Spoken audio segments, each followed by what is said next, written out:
सर्वप्रथम प्रबंधन की तरफ से आप सभी छात्र एवं छात्राओं को एवं समस्त परिवार संपूर्ण भारतवर्ष में मनाए जा रहे ईद के उपलक्ष्य में ढेर सारी शुभकामनाएं। You are the student of class 9th and definitely I hope that the main feature of our country is living together। जो सांस्कृतिक कल्चरल जो विविधताएं हैं और उसके बावजूद एक साथ रहना, यह भारत को अन्य राष्ट्रों के तुलना में विशिष्ट बनाता। तो आप सभी से निवेदन है कि आप आज के इस महापर्व में सभी आपस के मित्रों को ईद की शुभकामनाएं दे चुके होंगे, नहीं दिए होंगे तो दे दीजिए, क्योंकि गंगा जमुनी तहजीब ही हमारी विचारधारा है। भैया खून का रंग लाल होता है। अगर उत्साह होली और दिवाली के लिए है तो उत्साह ईद के लिए, और अगर उत्साह ईद के लिए है तो वही उत्साह होली और दिवाली। यही फंडा है भारत। सुबह से मैं तो परेशान हो गया मित्रों को विश करते करते, थक गया। अब आप यह समझ सकते हैं कि कितने मित्रों से मेरी बातें हुई। चलते हैं विषय वस्तु की ओर। What do you mean by democracy, why democracy? और इस टॉपिक पे आफ्टर गेटिंग डेफिनेशन फीचर्स हम लोग पिछली कक्षा में पाकिस्तान के विषय में पढ़ रहे थे। In that we discussed that Pervez Musharraf 2002 में जनमत संग्रह करवाते हैं, 5 साल का समय ले लेते हैं शासन करने के लिए, और लीगल फ्रेमवर्क ऑर्डर, जिसकी भी मैंने कल चर्चा की, लीगल फ्रेमवर्क ऑर्डर के तहत उन्होंने संविधान को बदल दिया। ही गॉट ऑथराइजेशन कि भाई हम जब चाहें राष्ट्रीय और प्रांतीय असेंबली को भंग कर सकते हैं। मतलब उन्होंने अपनी शक्ति को बढ़ाया। एक राष्ट्रीय सुरक्षा परिषद की स्थापना कर दी गई, और जिसका काम था कि भाई काम जो करेगा उसको वो मॉनिटर करेंगे। Actually that was nothing but hijack of the democratic system. वो एक तरह से लोकतंत्रात्मक शासन पद्धति का अपहरण हुआ। और मूलतः if you want to know about the fact inside this, what happened in 2002 was very clear कि लोग चुनाव हो जाए, सरकार बन जाए, करते रहिए, लेकिन काम आप कुछ नहीं करेंगे। काम राष्ट्रीय सुरक्षा परिषद जो राष्ट्रपति एक एजेंसी बना दिए वही स्वीकृत करेगी। अल्टीमेटली वह असेंबली जिसमें सिर्फ और सिर्फ ज़्यादातर सैन्य शासन से जुड़े लोगों को रखा गया, एक्चुअली सुपर पावर वही बना दिया गया, और नाम मात्र के लिए सरकार बन गई। कुछ नहीं हुआ था उस वक्त। उस वक्त लोकतंत्र का अपहरण हुआ, लोकतंत्र को हाईजैक कर लिया गया। आफ्टरवर्ड इलेक्शंस भी हुए, सरकारें भी बनी, कुछ अधिकार चुने हुए प्रतिनिधि को मिले भी, but ultimate power was in hand of none other than Pervez Musharraf. अब आप बताइए कि इसमें लोकतंत्र की आत्मा बची कहां? To the people, for the people, by the people.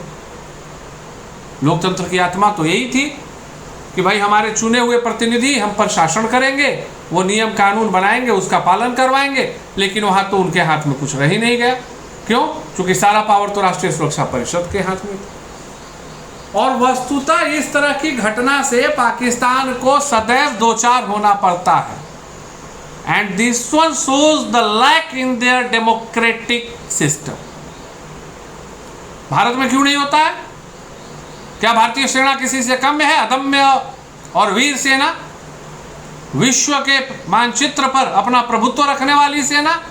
It means after implementing the constitution as well as कहीं ना कहीं लूप होल छोड़ा गया, कहीं ना कहीं गलतियां हुई उनके शासकों के द्वारा, जिसके कारण कि भाई सैन्य शासन कभी भी पाकिस्तान के ऊपर हावी हो जाता। और वस्तुतः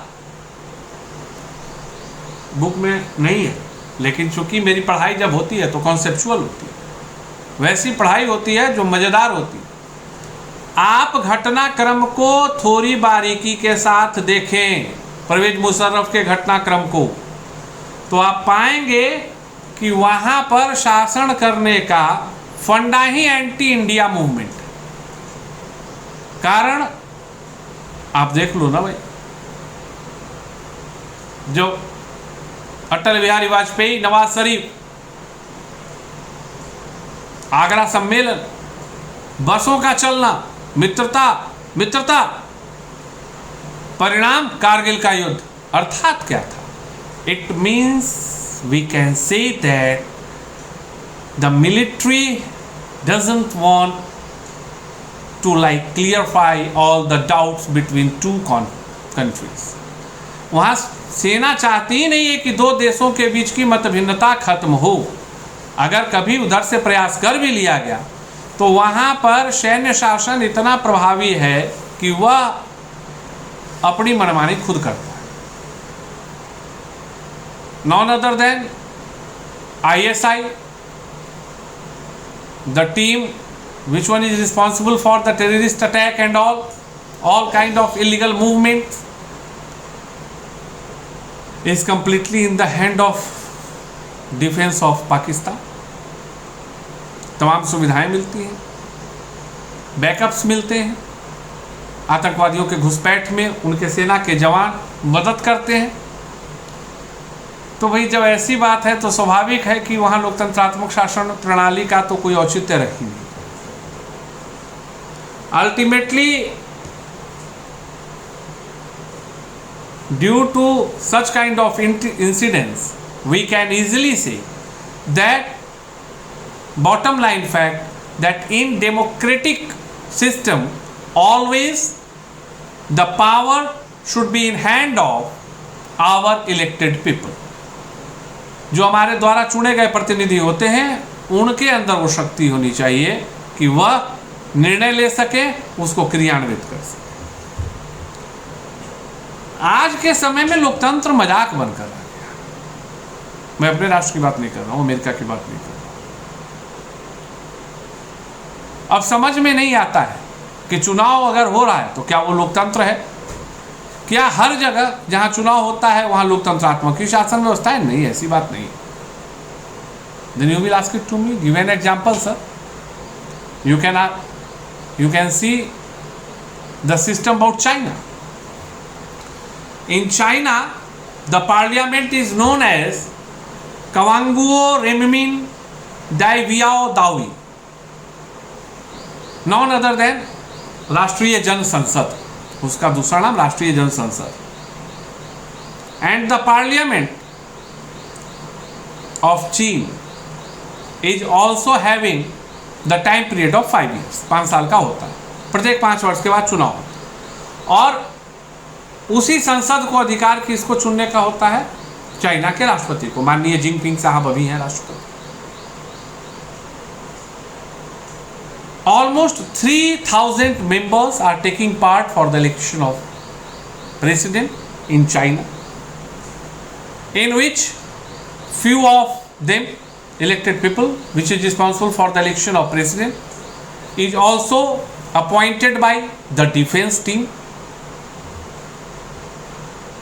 Now the setback. In the system of China कि भाई जो चुनाव लड़ेगा उसको चीनी कम्युनिस्ट पार्टी से अनुमति लेनी होगी। What do you mean by this kind of terms? That they are giving NOC, kind of NOC from Chinese communist party. उनसे अनुमति लेने की आवश्यकता क्या है? This one is a breaker, मतलब स्पीड ब्रेक, ये एक हर्डल, ये एक अवरोध है। इन 2002 एंड 3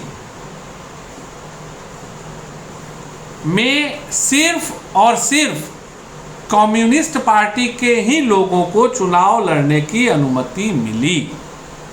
अब इस चीज से तो एक चीज बिल्कुल क्लियर हो गया ना, it means sir indirectly you are saying that it's the fact that always the communist party is responsible for making government. Yes, definitely यहाँ ऐसा सिस्टम बना के रखा गया है कि जब भी सरकार एवं सत्ता बनेगी तो वो कम्युनिस्ट पार्टी की ही बनेगी।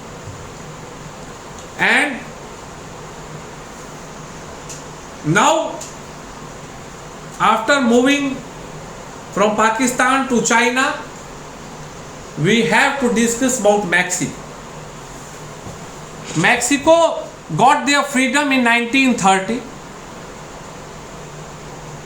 and usually the power is in hand of president, post of president, and the time period for the president is 6 years, 6 साल का उनका कार्यकाल होता है। and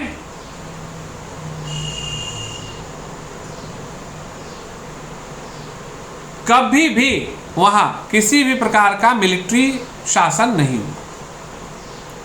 never, from 1930 to onward कभी भी वहाँ डिफेंस के द्वारा वहाँ के पॉलिटिकल सिस्टम को हाईजैक नहीं किया। लेकिन इसके पीछे भी एक पर्दा है, जैसे पाकिस्तान में सैन्य शासन, चाइना में कम्युनिस्ट का राज। मैक्सिको में क्या था कि अप टू 2000 सन 2000 तक हर चुनाव में each and every election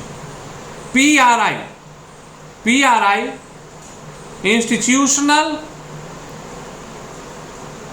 revolutionary party ही चुनाव जीतते।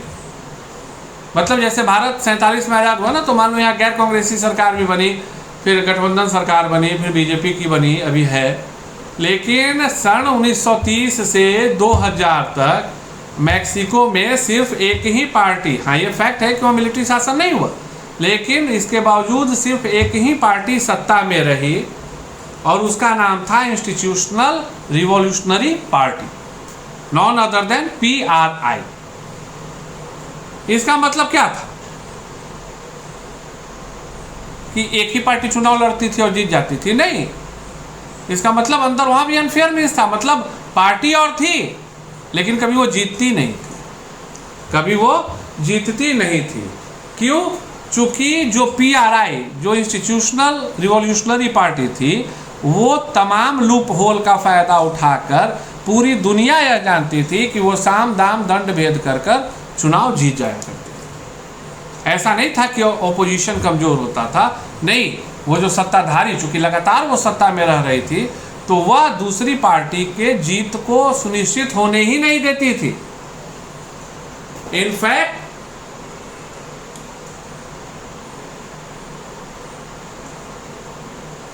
जितने भी सरकारी गवर्नमेंट स्टाफ थे, they are likely to be attend the party meeting. मतलब जो सरकारी स्टाफ थे उनके लिए एक निश्चित किया गया था कि वह पार्टी की तमाम गतिविधियों में हिस्सा लेंगे। यहाँ तक कि सरकारी स्कूल में छोटे बच्चे से ही यह बताया जाता था इन गवर्नमेंट स्कूल्स दैट कि भाई टीचर्स जो थे वो बच्चे को कहते थे कि आप अपने माता पिता को कहना कि PRI को ही वोट देना है, इंस्टीट्यूशनल रिवॉल्यूशनरी पार्टी। मतलब सोच लो, छोटे बच्चे से ही ब्रेन वॉश हो रहा है। कैसे कोई और सरकार सत्ता में आएगी?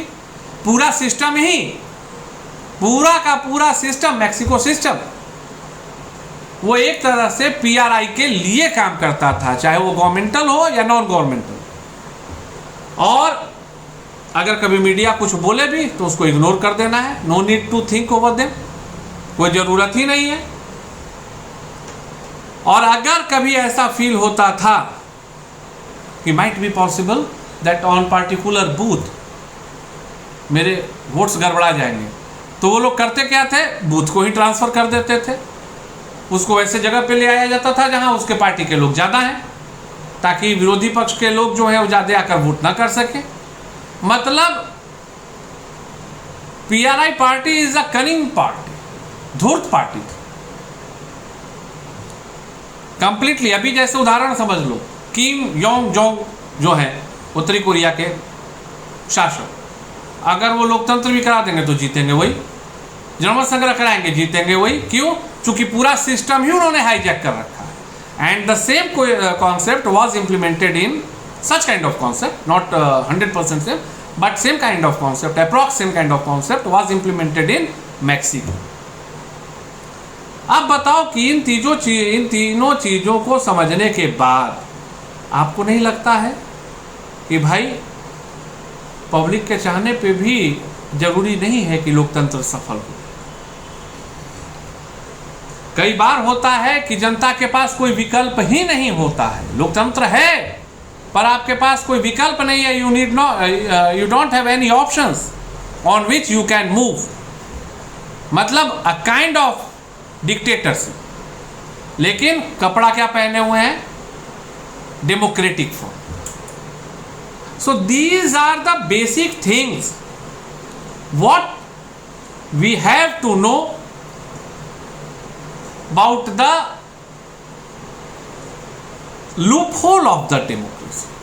कैसे हम डेमोक्रेसी को दिखा भी सकते हैं और बाधित भी कर सकते हैं, कैसे हम दुनिया को दिग्भ्रमित भी कर सकते हैं चाइना की तरह, कैसे हम परवेज मुशर्रफ की तरह चुनाव करवा के सरकार बनवा के उनका पावर ही छीन कर रख लेंगे।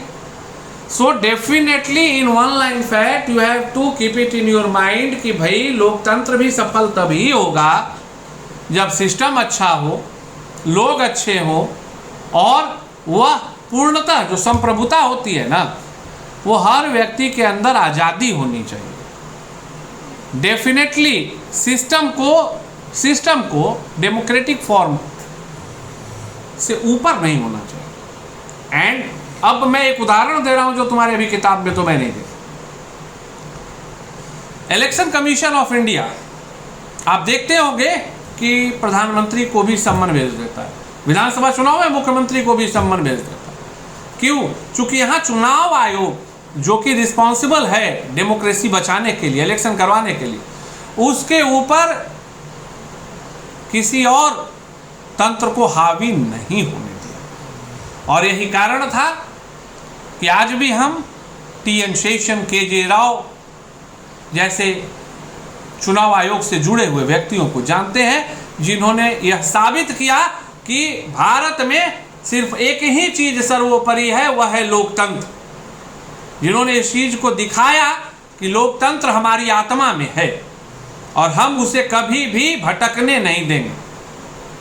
फिर अगले सेशन में आगे हम लोग पढ़ेंगे कि what do we mean by another topics and all afterward this, कि भाई एक व्यक्ति का 1 पर्सन 1 वोट क्या है, नहीं